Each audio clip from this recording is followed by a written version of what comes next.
la luz de la verdad. Programa presentado por la comunidad religiosa Iglesia de Dios del Nuevo Pacto.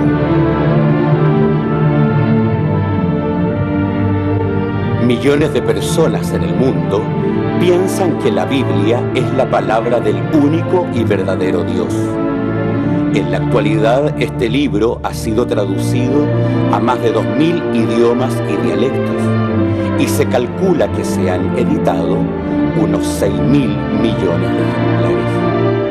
Ningún otro libro que se haya escrito ha ejercido tanta influencia en la sociedad como la Biblia.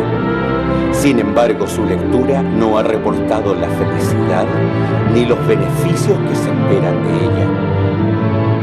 Conozca a través de este programa el porqué de esta situación y lo que verdaderamente enseñan las Escrituras.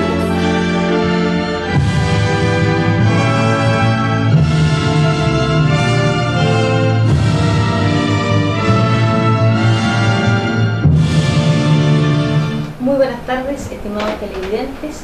Nuevamente estamos llegando a sus hogares en su programa A la Luz de la Verdad. Cada sábado le agradecemos la teleaudiencia con su programa. Agradecemos también las preguntas que nos han enviado y esperamos que cada sábado nosotros podamos entregarles el mensaje de la palabra que su vida necesita. Hoy tenemos la suerte de que nos acompañe nuestro pastor, hermano Francisco Ulloa Pay, a quien le damos la bienvenida. Muchas gracias. Estimados hermanos y amigos, es un placer para nosotros poder estar aquí en el canal y comunicarnos con ustedes con la esperanza de que nos están escuchando cada semana. Nosotros oramos a Dios cada día tratando de entregar un mensaje que verdaderamente pueda ser útil para sus vidas. Señor, Padre, bendiga. Queremos invitarle cordialmente a los servicios que se realizan en Balmaceda 17 en los horarios de 10:30, 16 y 18 horas.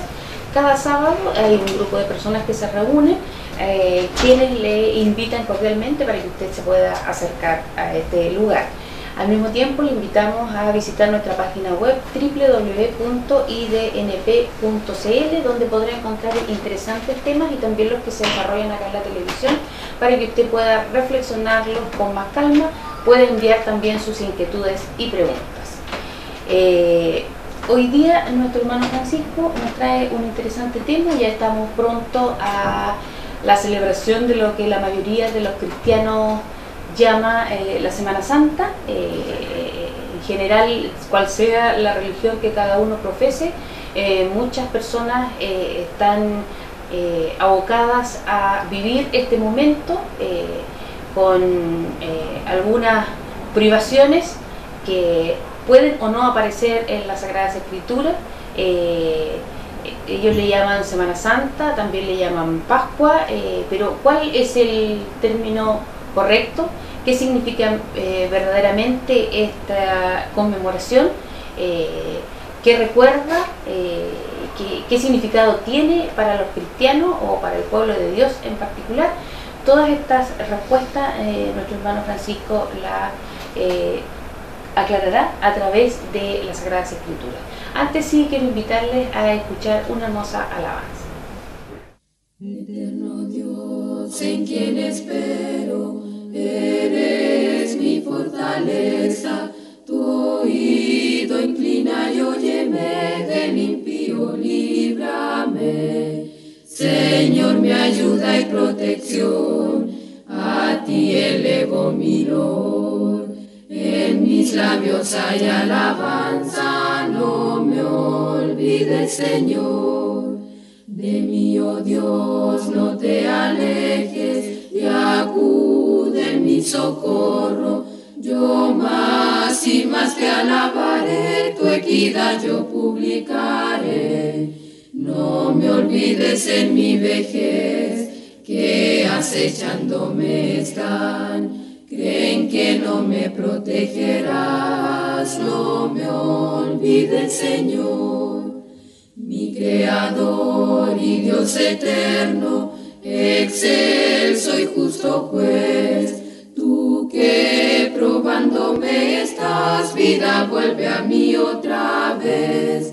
Gozoso yo te cantaré, con arpa te alabaré. Oh Dios, pues tú me has redimido, no me olvides, Señor. Estimados amigos, hermanos, como dijo nuestra hermana que antecede, la idea es hoy día hablar de este fin de mes, ¿no? En general llama la Semana Santa. Tengo entendido que son más de 2.000 millones de personas que estamos en el cristianismo y que para nosotros es un hito importante. Cuando llega esta fecha, verdaderamente uno piensa, estamos llegando a Dios con estas cosas. Dios se alegrará de los miles de millones de personas que vamos a estar conmemorando el momento de su muerte. Son preguntas que uno como dirigente tiene la obligación de hacerlas, por la sencilla razón de que cuando uno mira el mundo, las cosas que están pasando, nos sentimos que en este minuto a lo menos el cristianismo tenga el respaldo de Dios. Cuando vemos las cosas que pasan cada día, cuando vemos el hambre, cuando vemos cómo la maldad se ha posesionado de las mentes de las personas, cómo estamos mirando la vida cada día, son cosas que tenemos que preguntar.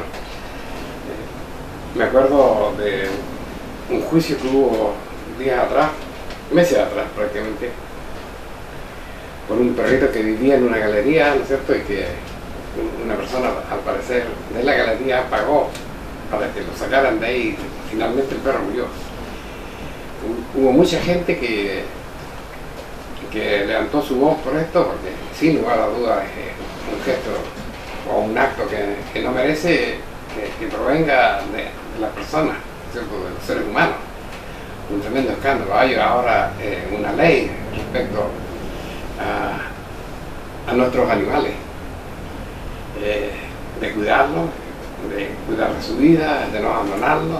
Hay gente que los recoge de la calle y los cuida. Y nuestro país ha apoyado una ley, ¿no es cierto?, donde se puede dar muerte a un niño que todavía no ha nacido. Esas incongruencias no tienen que ver con el pensamiento de Cristo, no tienen que ver con el objetivo de la muerte de nuestro Señor Jesucristo.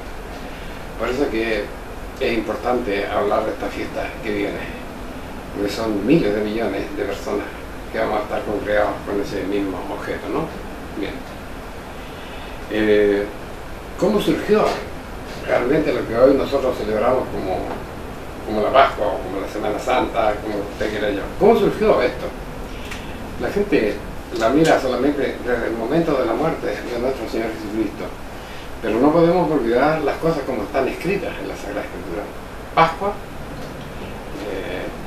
Pesaj en hebreo, porque la Biblia se escribió en hebreo, por lo menos en el Antiguo Testamento, en la mayoría de su hoja, significa pasar por alto. Tenía que ver con un momento crucial de la vida del pueblo judío, que estaba esclavizado por los egipcios, ¿no es cierto?, y lo que más ansiaban era su libertad. Ellos, desde luego, los que llegaron ahí, Dios no se presentó a Israel. Israel conocía a Dios. Todos sus antepasados, todos los que primitivamente, ¿no es cierto?, los más ancianos del pueblo conocían a Dios y conocían la historia de Dios. Ellos saben cómo entraron a Egipto, ellos sabían cuál era la historia, ¿no es cierto?, que les iba a sacar de Egipto. Muchos entendían que había llegado el momento ya, ¿no es cierto?, y las cosas fueron procediendo como estaban escritas en la Sagrada Escritura. Pero hay asuntos que para mí son puntuales, considerarlos. ¿Por qué tenemos que considerarlo? Porque la Pascua fue naturalmente el momento histórico que dio la libertad al pueblo de Israel. Dios ordenó la Pascua. Esto no es un invento de Moisés, todos lo sabemos. Dios ordenó la Pascua. El libro de Colosenses, la carta del apóstol Pablo a los Colosenses, en el capítulo 2, versículos 16 y 17, ¿no es cierto?, dice: la situación de la iglesia de Colosas era una situación un tanto difícil porque eran gentiles, personas gentiles, idólatras de costumbres paganas, y de repente se encuentra un grupo de personas en Colosas haciendo las normas judías de adoración. Entonces los impugnaban, los molestaban a cada momento, y eso llegó a oído del apóstol Pablo, que estaba en la cárcel. Entonces él escribe la carta a la iglesia de Colosas y le dice: nadie nos juzgue en comida o en bebida o en parte de día de fiesta o de nueva luna, porque estas cosas, dice, son la sombra de lo porvenir, más el cuerpo es de Cristo, la iglesia es de Cristo. Todo, por decirlo de una manera, el formulismo del sistema de adoración, ¿no es cierto?, era una representación de algo que debía venir, era una sombra de algo que debía venir más adelante, ¿no? Entonces, entrando otra vez a la cosa de Egipto, había un faraón poderoso, potente, tenía a su pueblo, sus propios seguidores, ¿no es cierto? Habían esclavizado al pueblo de Dios, ¿no es cierto? El pueblo de Dios estaba sufriendo, clama a Dios. Estas son imágenes que reflejan algo que iba a venir alguna vez en la humanidad. Dios responde, ¿no es cierto? Y se instaura lo que es la Pascua, ¿no es cierto? Cuando tenemos la oportunidad de leer la ley de Dios en el libro del Éxodo, en el capítulo 12, por ejemplo, dice, en el 1 al 3, dice de la siguiente manera: este mes, dice, os será principio de los meses, será este para vosotros el primero de los meses del año. Hablaba a toda la congregación de Israel diciendo: en el día de este mes, tómese cada uno un cordero por la familia de los padres, un cordero por familia. Así empieza. Entonces se van fijando puntos que tal vez nosotros los leemos y no los consideramos, pero es que hay un punto importante. En el día de este mes, dice, tómese un cordero. Ahora, ¿cuál era la función del cordero? La función del cordero era, naturalmente, bueno, después la sabemos todos, era que el cordero fuera en un momento determinado, como dice la palabra de Dios, fuera sacrificado, que se tomara su sangre, ¿no es cierto?, y se marcaran las puertas y las ventanas. Más si la familia fuera pequeña, que no basta de comer el cordero, entonces tomará el vecino inmediato a su casa, y según el número de personas, cada uno conforme a su comer, echará cuenta sobre el cordero. El cordero será sin defecto, macho de un año. Tomaréis lo de las ovejas o de las cabras, y habéis de guardarlo hasta el día 14 de este mes, y lo inmolará toda la congregación de Israel entre las dos partes. Aquí van datos importantes, no podía ser en cualquier momento, ¿no es cierto? Cuando ustedes ven esto mismo en el capítulo 23 del libro de Levítico, que tiene la característica de dejarnos claro a nosotros cuál es el reglamento de culto, o sea, los momentos que teníamos que tener de adoración a Dios. Y dice que este es un acto establecido de carácter perpetuo. Entonces, la Pascua, que se conmemora ahora a finales del mes de marzo, ¿no es cierto?, no es una cosa que haya nacido con nuestro Señor Jesucristo, sino que encerraba, ¿no es cierto?, en su interior precisamente la venida de Cristo, pero había nacido mucho antes, ¿no es cierto? El faraón lo podemos ver ahora a Satanás, ¿no es cierto?, comparado con Satanás. El pueblo de Egipto, como el mundo entero, no nos queda ninguna duda.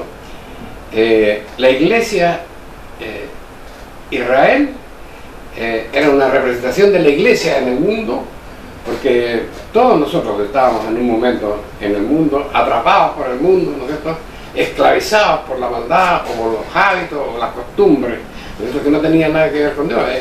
He conocido a muchas personas que dicen: nosotros hablamos mucho de esta cosa. Si yo soy una persona que desde mi más tierna infancia he sido una persona respetuosa, bueno, si puede usted tener todas esas virtudes, no me cabe ninguna duda. ¿Por qué tiene que ser todas las personas malas en relación a lo que nosotros socialmente hallamos malo? Indudablemente. Pero ¿cómo es nuestra conducta en relación a lo que Dios llama bueno y a lo que Dios llama malo? Y en esto tal vez nos descuidamos. Hay muchas personas buenas que se postran delante de una imagen que tiene ojos y no ve, que tiene pies y no anda, y la adoran y le entregan el mismo tributo que hay que entregarle a Dios. Entonces eso es una maldad. Delante de Dios es una maldad. Aunque usted sea una persona buena y aunque lo haga con la mejor de sus intenciones, para Dios eso no corre. Entonces va a llegar un momento que la va a sacar ahí. Y así fue con Israel. Llegó un momento en que Él iba a sacar a Israel de Egipto, ¿no es cierto? Llegó nuestro momento en que cuando Dios iba a sacar a la iglesia del mundo, pero el procedimiento iba a ser el mismo. Había que haber un cordero. Y cuando en Juan capítulo 1, ¿no es cierto?, se viene acercando nuestro Señor Jesucristo a Juan Bautista, Juan dice: he aquí el Cordero de Dios que quita el pecado del mundo. No tenemos que explicar mucho eso, todo el mundo cristiano conoce esa asimilación que se hizo con nuestro Señor Jesucristo como un cordero, porque Él era el cordero que iba a derramar la sangre, ¿no es cierto?, para que ahora el mundo tuviera la posibilidad, ¿no es cierto?, de ser libertado de la opresión de Satanás, el diablo, ¿no es cierto?, del gran faraón mundial, ¿no es cierto?, para servirle a Él. Estas son las cosas que nosotros podemos ir haciendo una comparación. Ahora bien, la iglesia en términos generales, ¿no es cierto?, cuando nosotros hablamos, precisamente la semana recién pasada, conversando con un vecino, me decía, él son de una iglesia protestante, me decía: pero ustedes hablan tanto de que la Pascua es el día 14, de que la Pascua es el día 14, ¿y por qué la hacen el día 15? Es una pregunta de que muchas personas, incluso religiosas, no la entienden. ¿Qué era en esencia la Pascua? Cuando ustedes ven el mismo capítulo 12 por el verso 47, ¿no es cierto?, dice que las nuevas generaciones que llegarían a Israel, cuando vieran, ¿no es cierto?, lo que ellos estaban haciendo los días de la Pascua, le iban a decir a los padres, ¿no?, ¿qué rito es este vuestro? ¿No es cierto? Y ellos iban a contestar: esta es la víctima de la Pascua. ¿Y cuál era la víctima? El Cordero. Entonces esa es una situación. Ahora, ¿cuándo moría el Cordero? El Cordero moría el día 14. Pero cuando Israel se comió al Cordero, eso es lo importante, se lo comió el día 15, naturalmente, ¿no es cierto? Entonces, cuando nosotros vemos la Pascua de nuestro Señor Jesucristo, nuestro Señor Jesucristo se instala con sus apóstoles. Vamos a leer esto en la Sagrada Escritura. Dice: y Jesús, eso está en el libro de Juan, ¿no? Y Jesús, 6 días antes de la Pascua, vino a Betania, donde estaba Lázaro, que había sido muerto, el cual había resucitado de los muertos, e hicieronle una gran cena, y Marta servía a Lázaro, y era uno de los que estaban sentados a la mesa juntamente con él. ¿Por qué estamos tocando esto? Bueno, vamos a ver cómo se desarrollaron estos hechos. Si verdaderamente el Cordero, que era nuestro Señor Jesucristo, fue crucificado y vivió de acuerdo a eso. Y si Él dejó una institucionalidad respecto a lo que había que hacer cuando llegara estos días que ahora se llaman Semana Santa.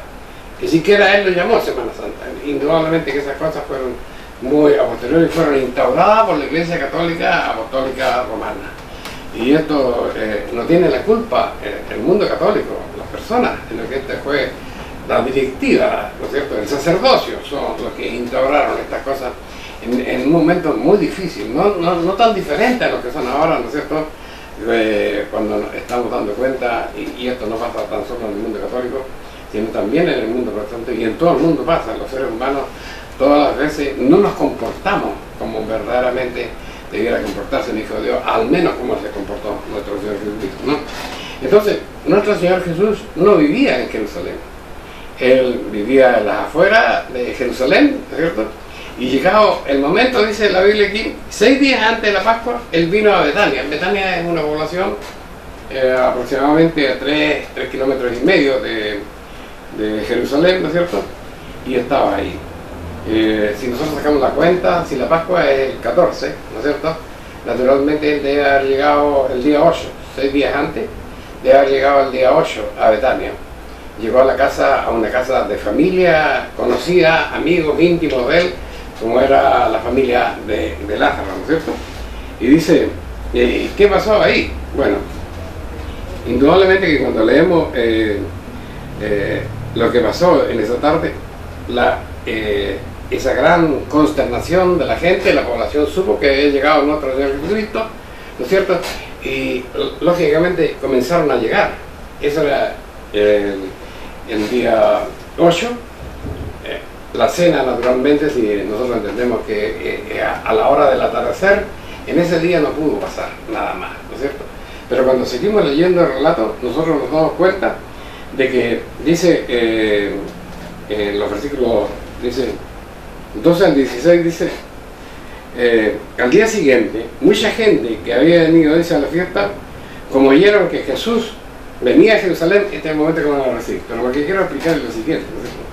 Él llegó el día 8, en la noche tuvo la cena con sus amigos, y ya la población se empezó a enterar, ¿no es cierto?, de que Jesús estaba ahí. Incluso de Jerusalén se supo que nuestro Señor estaba ahí, y naturalmente buscaban la forma de matarlo, porque ese era el tema. Esto está en el capítulo 12 del libro de Juan, ya lo pueden ver. Vamos a buscar el verso para leerlo. Dice, y Jesús 6 días antes de la Pascua, el verso primero, vino a Betania, donde estaba Lázaro, y ahí está el verso que ya leímos, ¿no es cierto? Dice, siguiendo la lectura, dice, hicieron allí una cena, y Marta servía, y Lázaro era uno de los que estaban. Y seguimos adelante, el verso 9.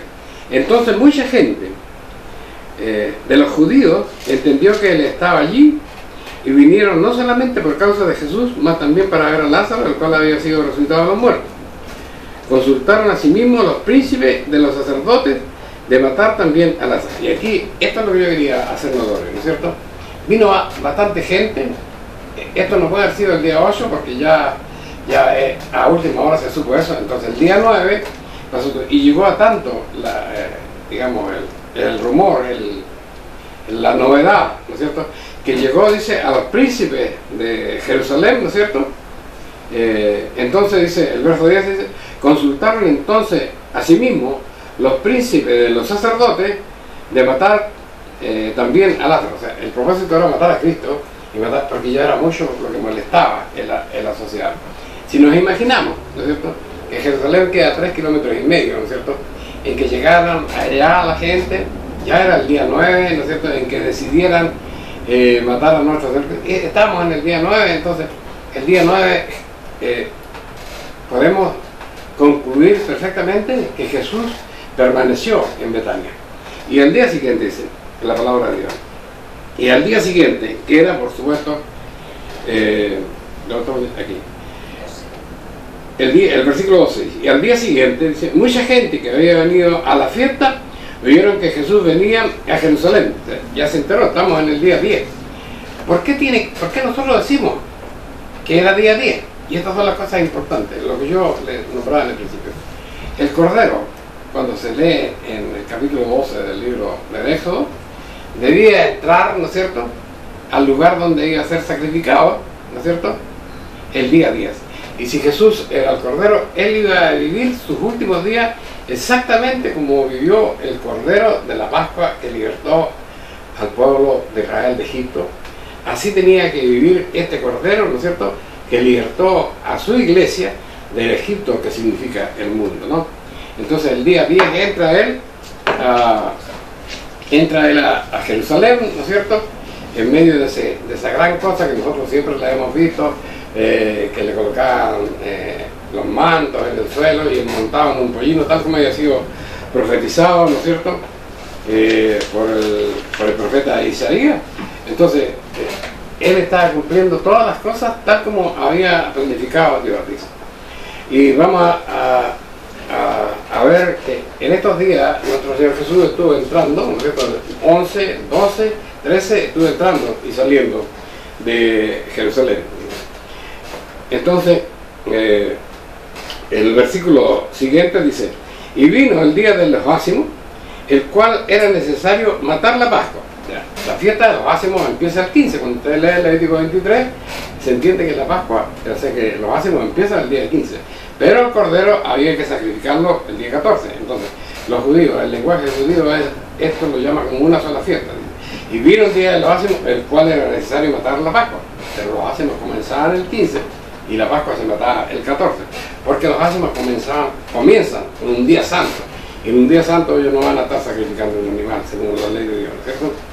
Dice, y envió a Pedro y a Juan diciendo, y aparejando la Pascua, para que comamos. Y ellos le dijeron, ¿dónde quieres que la aparejemos?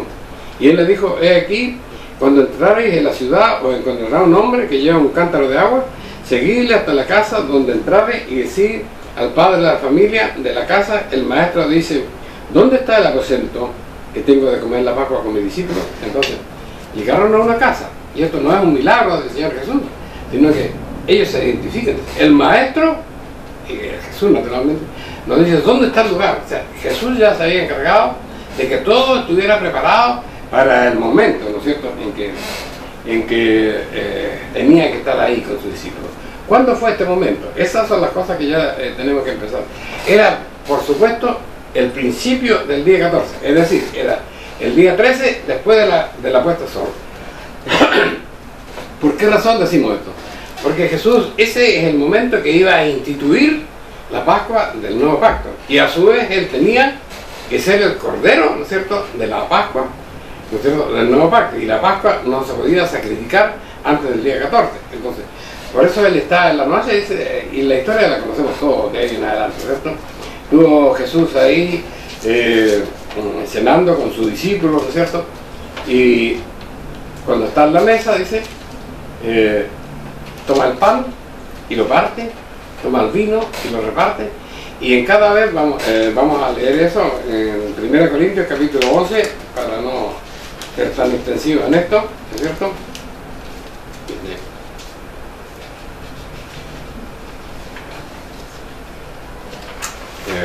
De la siguiente manera. Vamos a leer 1 Corintios capítulo 11, acá tengo.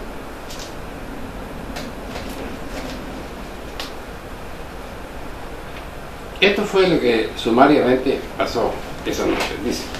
Lo resume el apóstol Pablo, y nosotros tenemos que considerar de que de esa Pascua a que Pablo hable hay una buena distancia de tiempo, y eso significa que se siguió en este orden. O sea, Cristo murió en la cruz, y la gente dice, la ley quedó abrogada, bueno, le aceptamos eso, pero la iglesia de Dios siguió, a pesar de lo que dice la persona, por este principio, dice. Vamos a leer capítulo 11, versículo 23 de la primera carta a los Corintios. Porque yo recibí del Señor lo que también os he entregado, que el Señor Jesús, la noche que fue entregado, tomó pan. Naturalmente está hablando de la noche con que comienza el 14. No vale decir, después de la puesta de sol, del 13, ellos se reunieron, ¿cierto? Y ahí los días hebreos, los días de la Biblia, no comienzan, no son días de 24 horas, desde las 6 de la mañana hasta las 2 de la noche, como se acostumbra en nuestra sociedad. Ahí los días eran de puesta a sol a puesta a sol. Eso lo podemos leer en el capítulo 23 del libro del Levítico. De tarde en tarde colgaréis vuestros días. Cuando llegue la puesta a sol, inmediatamente comienza un nuevo día. Y aquí estaba nuestro Señor Jesús con sus discípulos. Y yo recibí del Señor lo que también nos ha entregado, que el Señor Jesús, la noche que fue entregado, tomó pan, y habiendo dado gracia, lo partió y dijo, tomad, comed, este es mi cuerpo que por vosotros es partido, haced esto en memoria mía. ¿Por qué tomó un pan? Porque el pan representaba su cuerpo, y su cuerpo es una integridad, ¿no es cierto? Es una sola cosa. O sea, no se hizo un pancito para cada apóstol que estaba ahí, ¿no es cierto?, como es la repartición de la moderna hostia hoy día, en la Eucaristía, que es una forma de celebrar la Pascua, para ellos, la muerte de nuestro Señor Jesucristo. No, entonces ya las formas se van perdiendo. Eso es lo que yo quiero dejar en claro con esto. Tomó un pan. ¿Y por qué un pan? Este mismo capítulo nos enseña que un pan representa de que todos nosotros somos un cuerpo. Entonces, esa es la lección que nosotros no podemos perder, ¿no? Dice, y él les dice, tomad, comed, este es mi cuerpo, que por vosotros es partido. haced esto en memoria de mí. Aquí está revalidando ahora el concepto de estatuto perpetuo que tiene el acto de la Pascua, ¿cierto? Que fue instituido por nuestro Dios en el monte Sinaí, ¿no es cierto? En un conocimiento que le fue entregado a Moisés y que Moisés lo escribió para toda la humanidad. Eso hay que tenerlo muy en claro, ¿no es cierto? Dice, haced esto en memoria de mí. Así también dice, tomó también la copa después de haber cenado, diciendo, esta copa es el nuevo pacto en mi sangre. Haced esto todas las veces que bebiereis en memoria de mí, porque todas las veces que comiereis este pan y bebiereis esta copa, la muerte del Señor anunciáis hasta que Él venga. Entonces aquí le da nuestro Señor Jesucristo ahora la renovación, ¿no es cierto?, de este acto como un símbolo, ¿no es cierto?, de la conmemoración de la muerte de nuestro Señor Jesucristo y el hecho de tener presencia de que Él, como un día se fue, también vendrá, y vendrá por la iglesia. No se olviden ustedes que cuando Cristo estaba en la mesa, les dijo a sus discípulos, ¿no es cierto?, es cierto que no beberé más, ni comeré más de esto, hasta que lo haga en el reino de Dios. O sea, eso indica para nosotros la perpetuidad de la fiesta de la Pascua. Pero ya les digo, la fiesta de la Pascua tenía una forma, y tenía un objetivo, ¿no es cierto?, y tenía una fecha, y tenía una norma. Entonces, esas son las cosas que yo pienso ahora, ¿no es cierto? Se acerca esta fiesta nuevamente en la próxima semana, vamos a estar en esto, muchas iglesias, muchos cristianos, más de 1 millón, más de 2.000 millones de personas en el mundo que creen en nuestro Señor y que naturalmente se guían por la palabra de Dios, no importa el nombre que tengan, pero van a estar delante de Dios. Lo vamos a hacer de la misma manera que lo hizo nuestro Señor Jesucristo. Es todo lo que hizo nuestro Señor Jesucristo. Veamos lo que dice la palabra del Señor en Juan, en el capítulo 13. Y dice de la siguiente manera, hablando de la misma noche. Antes de la fiesta de la Pascua, sabiendo Jesús que su hora había venido para que pasase de este mundo al Padre, como había amado a los suyos que estaban en el mundo, amólos hasta el fin. Entonces dice, y el verso 3, el verso 2, vamos a seguir leyendo todo el capítulo. Y la cena acabada, o sea, ya se había repartido el pan y se había repartido el vino, dice, como el diablo ya había metido en el corazón de Judas, hijo de Simón Iscariote, que le entregase, sabiendo Jesús que el Padre le había dado todas las cosas en sus manos y que había salido de Dios y que a Dios iba, levántase de la cena, quítase su ropa y tomando una toalla ciñóse. Luego puso agua en un lebrillo y comenzó a lavar los pies a sus discípulos y a limpiarlos con la toalla con que estaba ceñido. Entonces Simón Pedro le dice, Señor, ¿tú me lavas los pies? Y respondió Jesús y le dijo, lo que yo hago, tú no lo entenderás ahora, tú no lo entiendes ahora, mas lo entenderás después. Dícele Pedro, ¿no me lavarás los pies jamás? ¿No me lavarás los pies jamás? Entonces respondió Jesús, si no te lavare los pies, no tendrás parte conmigo. Dícele Simón Pedro, Señor, no solo mis pies, mas aún las manos y la cabeza. Dícele el Señor, el que está lavado no necesita que le lave los pies, mas esto es porque está todo limpio, y vosotros limpios estáis, aunque no todos, refiriéndose naturalmente a Judas. Ahora, ¿qué era esto? ¿No es cierto? Pedro le dice, tú no me lavarás los pies. Y luego viene la conversación de Cristo y le dice, ustedes me llaman maestro y señor porque yo lo soy. Y yo como maestro y señor me humillo delante de ustedes y les lavo los pies. Y ejemplos os he dado para que como yo he hecho, vosotros también hagáis. ¿Qué significa esto? ¿No es cierto? Significa un pueblo de Dios unido. Estamos hablando de 2.000 millones de personas unidas en un solo conocimiento, en una sola verdad. ¿Cómo se va a hacer la Pascua esta próxima semana en su iglesia? ¿Va a participar usted de la Pascua? ¿Qué van a hacer? Yo por lo menos he sabido lo siguiente, ¿no es cierto? Que la iglesia católica, ¿cierto?, en su mando mayor se eligen a 2 ancianos, ¿no es cierto? Se les da la Pascua con una hostia, ¿no es cierto? Que no es un pan, tal como dice la Escritura, un pan hecho previamente y con este propósito, un pan sin levadura, ¿cierto? Que tiene que partirse y entregarle cada parte a cada persona como un testimonio de que todas estas personas componemos un solo cuerpo.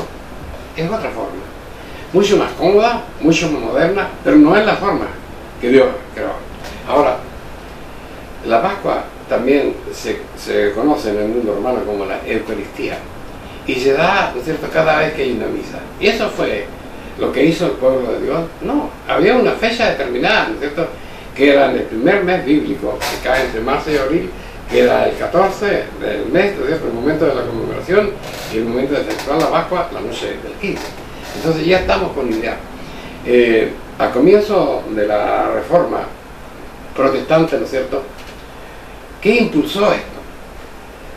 Todos hemos leído la historia de Martín Lutero, no me cabe ninguna duda, muchos lo habrán solamente oído nomás, pero todos sabemos que rompió el esquema de la Iglesia Católica porque estaba lleno de principios, lleno de formas y lleno de modismos que no tenían absolutamente nada que ver con la palabra de Dios. Entonces se suponía que la Iglesia iba a cambiar todo esto. Entonces ahora llegamos nosotros, por ejemplo, podemos tomar cualquier iglesia, una iglesia diferente, los testigos de Jehová. Los testigos de Jehová, ¿no es cierto?, que si tienen la suerte de tener en su congregación uno de los 144.000, que ellos lo distinguen por alguna razón, no sé cuál, entonces el ministro pasa con la bandeja con pan y las personas lo miran y no pueden tomar el pan, y la copa no tiene vino, tiene agua, ¿no es cierto?, y si hay alguno de los 144.000, ¿qué se puede tomar? Esas cosas no están escritas en la Biblia, estimadas hermanas. ¿Por qué lo hacen? ¿Y qué hace el mundo evangélico? Bueno, el mundo evangélico, ya eso de lavarse los pies, como que no entra. Entonces se da la Pascua. ¿Cuándo se da la Pascua? Bueno, se da la Pascua, algunos en Semana, todos en Semana Santa, en términos generales. Pero si en el mes siguiente, o en los 4 meses siguientes, o en los 5, o en cualquier momento, llega una visita ilustre, entonces esa noche vamos a tener Santa Cena. Y en esa noche alguna persona, ¿de dónde salió esto? Por supuesto, confusión, ¿no es cierto? Y cuando existe la confusión, indudablemente que está en la mano de Dios. Nosotros podemos acordarnos, por ejemplo, del gran ejemplo de la Torre de Babel. Dice, los hombres eran de un solo pensamiento, así como son los 2.000 millones de cristianos en el mundo, somos de un solo pensamiento. ¿Cuál es? Que Dios existe, que Dios el Padre existe, que su Hijo existe, que la Biblia es la palabra de Dios. Estamos todos de acuerdo en esto. Aunque unos respeten más la Biblia, estamos todos de acuerdo en principio con esto. Entonces, ¿qué hemos pensado? Bueno, servir a Dios. ¿Qué hemos pensado? Llegar un día delante de su presencia. ¿Qué hemos pensado? Que queremos ser fiel, que queremos ser verdaderamente sus hijos, que queremos reconocerlo un día en el reino de Dios. O sea, no era otra cosa la que quería la gente que estaba ahí. Cuando los hombres hicieron la torre, cuando propusieron hacer la Torre de Babel, estaban ahí, ¿no es cierto?, tenían todo un mismo merecimiento, llegar con su torre al cielo, ¿no es cierto?, para poder discutir ahí por qué nos van a matar ahora, tal vez, no entiendo, la Biblia no dice eso, yo no puedo agregar, pero querían llegar allá arriba, para no volver a morir en un diluvio. Ahora, ¿qué pasó? Dios no estaba de acuerdo con eso. Nosotros vamos ahora, 2.000 millones, más de 2.000 millones de personas, vamos a hacer la Pascua. Vamos a conmemorar el día que murió nuestro Señor Jesucristo. Vamos a ser partícipes del pan y vamos a ser partícipes del vino, ¿no es cierto?, en conmemoración del día que murió. Lo vamos a hacer de la manera que está escrita en la Sagrada Escritura, lo vamos a hacer de la manera que lo hizo nuestro Señor Jesucristo. ¿Estamos verdaderamente creyendo en esto? ¿O nuestro pastor vigente tiene otra idea? ¿O nuestro dirigente central tiene otras implantaciones que no tienen que ver con las cosas de Dios? ¿Por qué me llamáis Señor? Dice Lucas capítulo 6, verso 46. ¿Por qué me llamáis Señor y no hacéis lo que yo digo? Esto es, hermano, la idea central de esta conversación. Estamos a una semana de uno de los días más santos de nuestro año de vida que Dios en su misericordia nos ha dado, ¿no es cierto? Y tenemos que considerar esta cosa. ¿Estoy haciendo bien yo? ¿Lo estoy haciendo como Él quiere? o yo quiero llegar arriba, ¿no es cierto?, en mi torre de Babel, donde yo o mi pastor ponen las ideas como la hagamos, o mi sacerdote pone las ideas como la hagamos, o el superintendente pone las ideas como tenemos que hacerlas. Estas cosas no funcionan así, y que esto no está funcionando así, a mí me hace ver la historia que estamos viviendo en el mundo, lo que vemos a nuestro alrededor. ¿Sí? Cuando dice la palabra del Señor, en uno de los estudios anteriores, ¿no es cierto?, se hablaba de la mujer samaritana, ¿no es cierto? Cuando llegan los discípulos de vuelta, que habían ido a comprar, y llegan de vuelta y ven a Jesús en medio de un mar de gente y hablando, y dice, bueno, ¿qué está pasando aquí? Y ya es hora de alimentarse. Entonces el Señor Jesús le dice, alzad vuestros ojos y mirad, porque ya los campos están blancos para la siega. Esto es importante, hermano, que nosotros levantemos nuestra cabeza y que miremos más allá de la puerta de mi hogar, que yo mire más allá de la puerta de mi iglesia, de mi propio camino, de las personas que van detrás de mí, de que han oído lo que nosotros estamos predicando, y a dónde la estoy llevando. Ese es nuestra voz para todos los predicadores que ven este programa, para todos los pastores que ven este programa. Dios en su misericordia envió a su Hijo para que viviéramos nosotros y tuviéramos una vida feliz, que fuéramos un solo pueblo delante de Él. Cuando usted lee en el capítulo 17 del libro de Juan, el pensamiento de nuestro Señor Jesucristo, podemos meditar en qué momento de la historia de Cristo Él dijo estas cosas. Dice, estas cosas, habló Jesús, dice, estas cosas habló Jesús, y levantando los ojos al cielo, dijo, Padre, la hora está llegada, la hora es llegada, glorifica a tu Hijo, para que también tu Hijo te glorifique a ti. ¿Qué significa, estimados hermanos? Yo voy a cumplir tu voluntad, Padre, ¿cierto? Pero espero que a través de mi sacrificio el mundo pueda ver que tú vives. Eso era lo importante, ¿no es cierto? Porque Él decía que era el Hijo de Dios y nadie le creía que era el Hijo de Dios, que incluso a los discípulos les costaba creer que el Señor Jesús era el Hijo de Dios, pero la Biblia era clara, estimados hermanos. La palabra de nuestro Señor Jesucristo era clara. Glorifícame, ¿no es cierto? Glorifícame para que también, glorifícate, para que también tu Hijo sea glorificado, para que también tu Hijo te glorifique, como le has dado la potestad de toda la carne, para que dé vida eterna a todos los que le diste.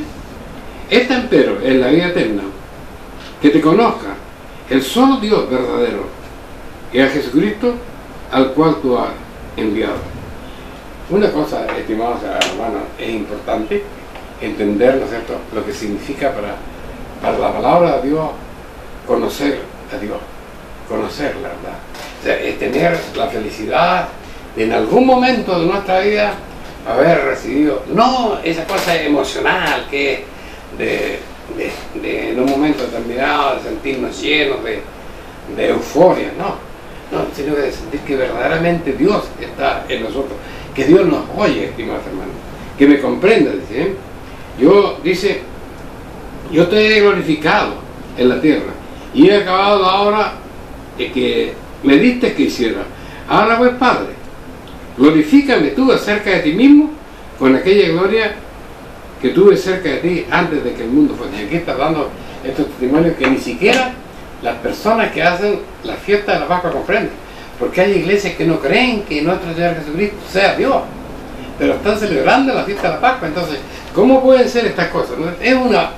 Se está convirtiendo el cristianismo en una verdadera Babel, ¿no es cierto?, que nos puede llevar en aras del cristianismo a salvarnos de lo que viene.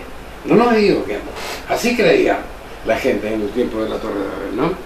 He manifestado tu nombre a los hombres que del mundo me diste. Tuyos eran, y tú me los diste, y guardaron tu palabra. Ahora pues conozco que todas las cosas que me diste son de ti, porque las palabras que me diste les he dado, y ellos las han recibido, y han conocido verdaderamente que salí de ti y han creído que tú me envías. ¿Y aquí de qué está hablando? Está hablando naturalmente de la iglesia, está hablando de los discípulos, está hablando de la congregación que ya estaba vigente. ¿Y qué medida es eso? Yo te ruego por ello, no te ruego por el mundo, sino por lo que me diste, porque tuyos son, y tus cosas son, y todas mis cosas son sus cosas, y tus cosas son mis cosas, y yo he sido glorificado en ellas. Dice el verso 12, mas cuando estaba con ellos en el mundo, yo les guardaba en tu nombre. Ahora a los que me diste, yo los guardé, y ninguno de ellos se perdió, sino el hijo de perdición, para que se cumpliese la palabra. Mas ahora vengo a ti, y hablo esto en el mundo, para que tengan mi gozo cumplido en sí mismo. Yo les he dado tu palabra, y el mundo les aborreció, porque no son del mundo, como yo tampoco soy del mundo. No te ruego que lo quites del mundo, sino que lo guardes del mal. Yo te pido, Padre, que estos sean una cosa, como tú en mí y yo en ti somos una cosa. Ese era el propósito, por eso murió Él. Pero estos 2.000 millones de cristianos en el mundo, ¿somos una cosa? Si nosotros fuéramos verdaderamente una cosa, ¿no es cierto? No tendríamos este mundo de tanta miseria que tenemos ahora, de tantos niños sumergidos en la droga, de tantos inocentes no nacidos muertos, de tanto homicidio, de tanta frustración, de tantos jóvenes, de tanta humanidad perdida, de tantos pueblos pasando hambre, de tanta miseria que se ve cada día cuando usted conoce las noticias. No lo tendríamos. La culpa es nuestra. Los cristianos tenemos que tener la capacidad de... Una iglesia tiene que levantarse, que le muestre al mundo que las cosas son diferentes. Pero para que esto sea, nosotros debemos cumplir su palabra, estimados hermanos. Cuando usted lee este capítulo 17, dice, yo he guardado tu palabra y he enseñado tu palabra. Él no enseñó otra palabra. ¿Qué palabra está enseñando la iglesia ahora? Cuando la iglesia protestante habla de la Semana Santa, ¿quién inventó este concepto de Semana Santa? Se dice, por ejemplo, se dice de que nuestro Señor Jesucristo resucitó un día domingo.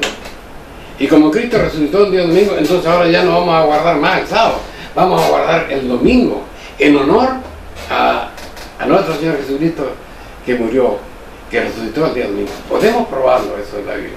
Si nosotros nos damos cuenta de lo siguiente, estimados hermanos, cuando dice la palabra de Dios, dice, y las santas mujeres, dice, y María vino al sepulcro, dice, y era el primer día de la semana, está en el capítulo 21, vamos a leer. Ya, el capítulo 20 del libro de Juan, dice, y el primer día de la semana, ¿qué es el primer día de la semana? Por supuesto no es el lunes, es el domingo. El primer día de la semana, vino de mañana, siendo aún oscuro, al sepulcro, y vio la piedra quitada del sepulcro. Jesús ya no estaba ahí, había resucitado. O sea, en un momento determinado, dice la palabra del capítulo 12 del libro de Mateo, los fariseos le dicen, queremos que nos den una señal, que podamos entender que verdaderamente tú eres quien dice ser. Entonces le dijo, los impíos piden señales. Yo no les voy a dar ninguna otra señal. La única señal que ustedes tendrán es darse cuenta de que así, como Jonás estuvo en el vientre del pez 3 días y 3 noches, así yo estaré también en el vientre de la tierra 3 días y 3 noches. Si usted saca la cuenta y mira lo siguiente, se dice que nuestro Señor Jesucristo murió el viernes. Saque la cuenta. El viernes, un día, ¿no es verdad? Y una noche. El sábado, 2 días y 2 noches. El domingo no estaba. Entonces, ¿qué estamos hablando?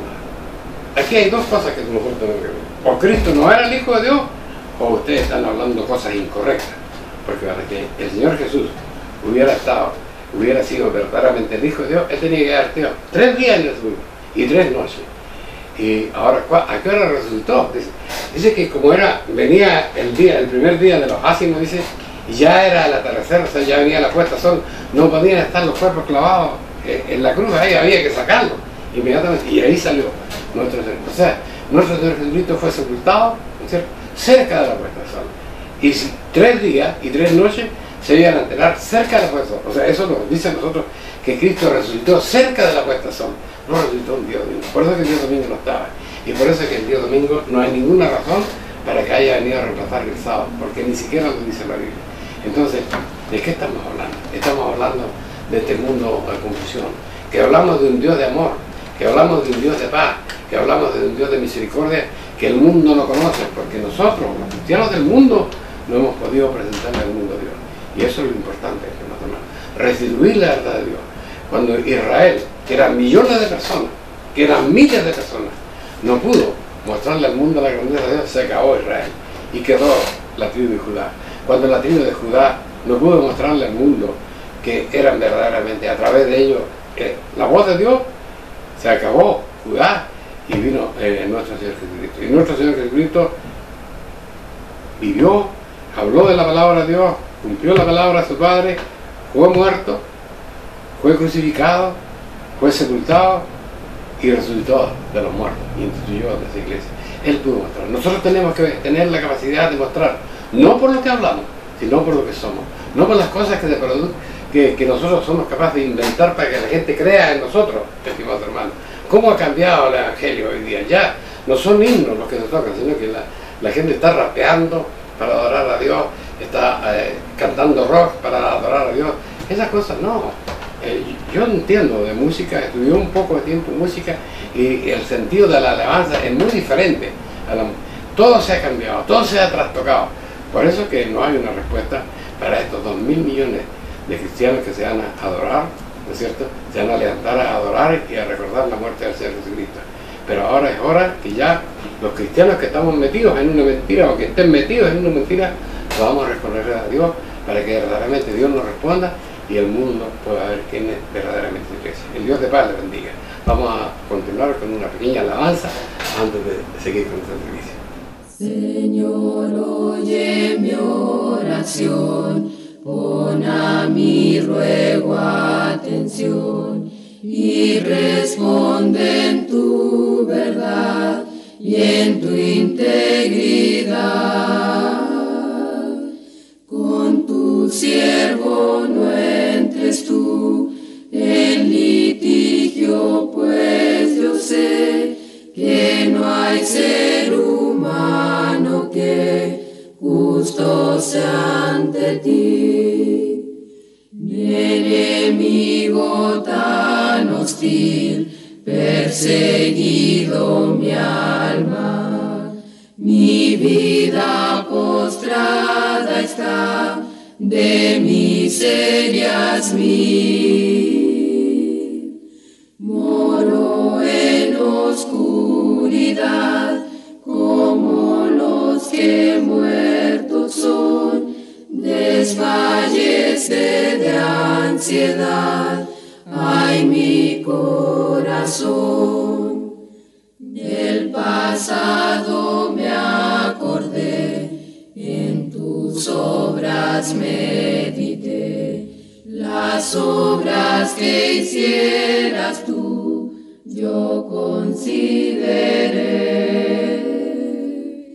Mi alma por ti siente sed, como tierra en secedad. Óyeme presto, Señor, o pereceré. Apresúrate, Señor, no te escondas más de mí, no sea que venga a caer en sepulcro vil. Haz que yo pueda oír tu bondad en el albor, a ti elevo mi clamor, yo confío en ti. Agradecemos la participación de nuestro pastor en este día sábado. Tenemos aquí un tema interesante que vamos a continuar conversando en el siguiente programa, porque ya estamos en la hora de despedirnos. Antes sí queremos reiterarle nuestra invitación para asistir a los servicios en Balmaceda 17, en San Rosendo, en los servicios de 10:30, 16 y 18 horas. También le queremos invitar cordialmente a visitar nuestra página web www.idnp.cl, donde podrá encontrar este tema y otros en los cuales usted podrá reflexionar, leer, discutir y también enviar sus inquietudes. Pastor, nos despedimos entonces. Bueno, gracias a Dios por haber podido estar. Usted no me diga nunca más. Muchas gracias porque es la palabra de Dios. Y eso por misericordia llega a nosotros y llega a muchas personas más. ¿No es cierto? El Señor les bendiga y de verdad necesitamos una respuesta de ustedes. Vamos a estar todos los sábados aquí, tenemos nuestro local en San Celdo. Necesitamos una respuesta de ustedes. Si estamos equivocados, eso es lo que queremos saber, ¿no es cierto? Para poder enderezar nuestro paso por la investigación. Les bendiga. Bien, que tengamos una feliz semana, muchas bendiciones para cada uno de ustedes. Nos encontramos el próximo sábado. Buenas tardes.